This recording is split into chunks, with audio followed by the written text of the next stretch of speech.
काम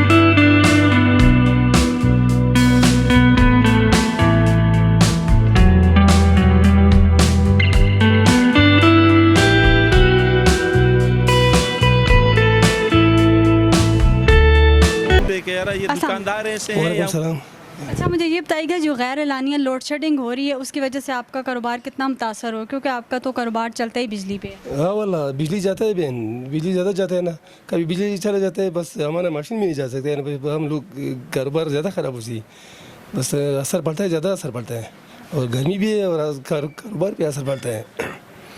मतलब काम नहीं होता आपका? हाँ ना, काम बिल्कुल नहीं उसी, बस जब मशीन नहीं चलता है ना तो हम लोग भी बस ऐसा आराम से बैठेंगे ना, और लोगों का काम भी, लोग भी काम मांगता है ना, लेकिन काम नहीं उसी लोड शेडिंग से तंग है हम लोग वाला। ठीक है, थैंक यू आपका, मेहरबानी, शुक्रिया। अस्सलाम वालेकुम। वालेकुम सलाम। सर मुझे ये बताइएगा जो गैर एलानिया लोड शेडिंग हो रही है उसकी वजह से आपके कारोबार कितना मुतासर हुआ है? ये बहुत ज़्यादा मसला बना हुआ है ना, के लिए बंद होती है, कभी 10 मिनट के लिए, कभी 15 मिनट के लिए, पूरा शेड्यूल उन्होंने ख़राब किया हुआ है। कोई पता नहीं है किस वक्त जाएगी, किस वक्त आएगी, और रात को जो आजकल उन्होंने बनाया हुआ है काम, हम तो रात गुजार रहे हैं काम करने के लिए, लेकिन फिर भी जो है काम पूरा नहीं हो रहा, 3-3 घंटे 4-4 घंटे बगैर ऐलान के। Thank you so much. Thank you. अस्सलाम वालेकुम। सर मुझे ये बताइएगा ये जो गैर एलानिया लोड शेडिंग हो रही है, एक 2 दिन लाइट नहीं आ रही, तो आपका काम तो वैसे भी बिजली पे हो रहा है, तो उससे आपके काम पे कितना मुतासर हुआ आपका कारोबार? काम में तो बहुत फ़र्क पड़ता है। यहाँ पे गाहक जो है वो बहुत जो है काम वापस ले जाते हैं, वो लाइट होती ही नहीं है, काम नहीं है तो अपना वो जी वापस ले जाते हैं, बहुत फ़र्क पड़ता है काम पे। तो यहाँ पे कितने घंटे नहीं लाइट आती? यहाँ पे 2 आधा घंटे होती है, 2 घंटे होती नहीं है, ये मसला है। आधा घंटे देते हैं और 2 घंटे ले जाते हैं। मतलब आपके काम में काफ़ी फ़र्क आया है? जी काफ़ी फ़र्क है। अस्सलाम वालेकुम। वालेकुम अस्सलाम जी।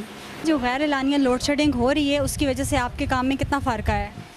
काम तो देखें, हमारा काम ही बिजली का है ना, ये मशीनें हैं इसकी बिजली के ऊपर चल रही है, मार्केट है, सारा ये काम हमारा बिजली का ही है। बिजली की गैर एलानिया लोड शेडिंग की वजह से बहुत डिस्टर्ब हैं, और तो लाइट भी नहीं, गर्मी भी बहुत ज़्यादा है, और काम भी हमारा ये बिजली का काम है, बहुत ज़्यादा परेशानी है, महंगाई भी है, ऊपर से लाइट भी ना हो, काम भी ना हो, क्या करें, हम किधर जाएं? वो सुनने वाला कोई नहीं है, कोई टाइमिंग नहीं है बिजली की, कब जाएगी कब नहीं जाएगी, बस अपनी मनमानी है, जो जिस वक्त दिल करता है बिजली ले जाते हैं, जिस वक्त दिल करता है बिजली भेज देते हैं, बस परेशान है, कोई समझ नहीं आ रही जी, क्या करें। अल्लाह पाक इनको हुक्मरानों को, इन ऊपर वालों को हिदायत दे कि कुछ अवाम के बारे में, इनके बारे में सोचें, महंगाई को कम करें, लोड शेडिंग पे काबू करें। अल्लाह पाक इनके लिए दुआ ही है जी, अल्लाह पाक इनके हिदायत दे। इनके नसीब में हिदायत नहीं है तो अल्लाह पाक कोई ऐसा बंदा लाए जो इस मुल्क के लिए और आवाम के लिए। सर मुझे ये बताइएगा हालिया बजट जो पेश हुआ है उसके ऊपर जनरल टैक्स 18% लगा है, तो उससे जो है चीज़ों की कीमतों में इजाफा हुआ है, तो उस हवाले से आप क्या कहेंगे? उस हवाले से मैं यही कहना चाहता हूँ कि वो जितना भी बोझ है वो आवाम पे बराह रास्त पड़ेगा, और जितना भी बोझ पड़ेगा वो प्राइवेट लोग जो हैं, दिहाड़ीदार तबका है, जिस तरह मज़दूर हो गए, जिस तरह ये टेलर हजरात हो गए, उन पे सारा ये बोझ उन पे पड़ेगा। जी जी। और साथ जो लोड शेडिंग भी हो रही है, जैसे आपने कहा टेलर्स पे पड़ेगा, टेलर्स का काम होता ही बिजली पे है, तो गैर एलानिया लोड शेडिंग कितनी ज़्यादा हो रही है, उस हवाले से आप क्या कहेंगे? असल में जब से ये गर्मी आई उसमें लोड शेडिंग में उन्होंने इजाफा किया, और गैर एलानिया लोड शेडिंग है, इसमें अगर एक टेलर बैठता है वो सूट बनाने के लिए, तो वो 3-3 4-4 घंटे लाइट आती ही नहीं है। अगर लाइट नहीं आएगी तो वो अपने बच्चों के लिए क्या कमा के लेके जाएगा? तो इस पर हमारी हुकूमत वक्त से गुजारिश है कि इस पर थोड़ा सा नज़रसानी करे, लोड शेडिंग को ख़त्म किया जाए, और जो उन्होंने टैक्स लगाए इन पे, जिनका कारोबार बिजली पे चलता है वो भी मुतासर हो रहा है, जिनका नहीं चलता वो भी मुतासर, चूँकि बच्चे तो घर में है ना, बच्चे तो सोते हैं, ज़रूरत तो घर में भी होती है, पानी भरना होता है, मोटर चलानी होती है, दीगर चीज़ें होती हैं, चूँकि आज तमाम चीज़ें इलेक्ट्रॉनिक पे चलती हैं, बिजली पे चलती है, जितनी चीज़ें भी हैं, तो मुतासर तो सब होते हैं। और जो गैर एलानिया लोड शेडिंग होती है ये तो हुकूमत का डाका है, और मेरा ख्याल है इसमें सबसे ज़्यादा हुकूमत की भी इसमें शरारत है और जो ये ऑफिस वाले हैं इनको भी है, इनकी भी है, क्योंकि सब मिल के ये अपने आप को बचाते हैं। ये ऐसे करते हैं ना ऑफिस वाले, ये अपना लाइन लॉसेस पूरे करने के लिए ना, तो ये हुकूमत को अगर नहीं भी पता तो ये लोड शेडिंग करते हैं ग्रिड स्टेशन से। ग्रिड स्टेशन से तो नहीं करते, आगे ऑपरेशन वाले करते हैं, वो खुद बंद कर रहे, चूँकि अपनी चोरियाँ ये जितने भी लाइनमैन हैं ना, ये हो गए, ये सुपरडेंट हो गए, STO हो गया, एक्सीएन हो गया, अगर इनको गवर्नमेंट पकड़े ना, इनके यूनिट बंद करे फ्री और इनको पकड़े तो यकीन जाने ये बिजली बंद करनी छोड़ देंगे। भाई गैर एलानिया लोड शेडिंग जो हो रही है काफ़ी दिनों से, तो उसकी वजह से आपका कारोबार कितना मुतासर हुआ, कितना फ़र्क पड़ा है?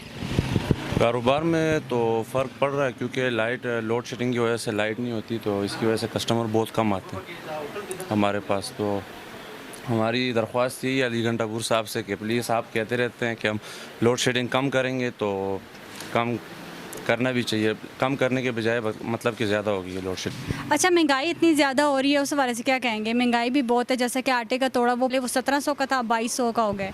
नहीं, अभी महंगाई के हालात थोड़े से ठीक हुए थे, उसके बाद अभी महंगाई के हालिया दिनों में ठीक हुए थे, लेकिन अभी की बात कर रही हूँ। हुए थे, लेकिन अभी फिर महंगाई मतलब ज़्यादा बढ़ गई है ना, तो हमारी गुजारिश यही है कि महंगाई कम करें। महंगाई जितनी कम होगी उससे हमारा कारोबार में इतना मतलब अच्छा बेहतर होगा।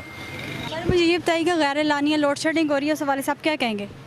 जी, ये तो इस पाकिस्तान में हमने यही देखा है कि जिस तरह हम सुनते हैं या अखबारों में या उनके बयानों तक हो, तो फिर तो लोड शेडिंग है ही नहीं है इस मुल्क में। लेकिन जब से गर्मी शुरू हुई है, वही पुरानी पोजीशन पे 10 मिनट बिजली आती है और 1 घंटा बिजली बंद रहती है। लोगों के लिए इन्होंने एक बहुत ही मुश्किल बना दी है, एक महंगाई के तौर पे, और दूसरा ये इस तरह ये लोड शेडिंग के हवाले से मैं ये समझता हूँ कि अभी इस पाकिस्तान में रहना इंतहाई मुश्किल हो गया है, कि यहाँ जो गरीब लोग हैं, जो कमज़ोर लोग हैं, उनका कोई सहारा नहीं है, कोई पूछने वाला उनका नहीं है, कोई उनके लिए कोई बेहतर हिकमत अमली पैदा करने वाला नहीं है। हम लोग बनाते हैं मेम्बरान यहाँ अपने MPA MNA इस तरह के लोग कि हमारे इलाके में तरक्की होगी, हमारे इलाके में बेहतरी आएगी, लेकिन हमने ये देखा है ख़ास तौर पर इस एबटाबाद के अंदर हमें सबसे बड़ा नुकसान यही है कि हमारे पास कोई भी इस तरह काबिल जो अवाम के लिए हो या अवाम की बेहतरी के लिए सोचे, ऐसा नुमाइंदा हमारे पास नहीं है। हम तो ये भी कह रहे थे नई हुकूमत आएगी तो महंगाई भी नहीं होगी, लोड शेडिंग भी नहीं आ रही, नई हुकूमत आई है वही महंगाई वही लोड शेडिंग। जी, आपने जिस तरह पूछा है, मैं ख़ुद PTI से ताल्लुक़ रखता हूँ और PTI का एक अदना सा रुकन भी रहा हूँ, लेकिन अफसोस होता है और हमें शर्मिंदगी होती है कि आज हमारी अपनी हुकूमत है, लेकिन जो मसाइल हम देख रहे हैं पिछले 7 सालों से, ये ख़ास तौर पर खैबर पख्तूनख्वा तमाम पाकिस्तान के अंदर जो दूसरे सूबे हैं उनके हवाले से मैं ये समझता हूँ ये पीछे है। आज जितने मसाइल हैं इसी सूबे के अंदर हैं। अब आज इधर आप देखें, हमारे जो सरकारी मुलाजमीन हैं उनके लिए जो तकलीफ बहुत ज़्यादा असर पड़ रहा है। जी, आपको पता है आजकल गर्मी का मौसम है और मच्छर बहुत ज़्यादा, बच्चे बीमार हो रहे हैं, अस्पतालें फुल भरी हुई हैं और ये लोड शेडिंग की वजह से ही सारी परेशानी बनी हुई है। हुकूमत को चाहिए कि इस पर काबू करें और लोगों को कोई टाइम पीरियड दे दें, उसके मुताबिक अगर बिजली जाती है तो ठीक है, वरना ये तो बहुत बीमारियां हो जाएंगी, लोग परेशान हैं, काम कारोबार नहीं है किसी का।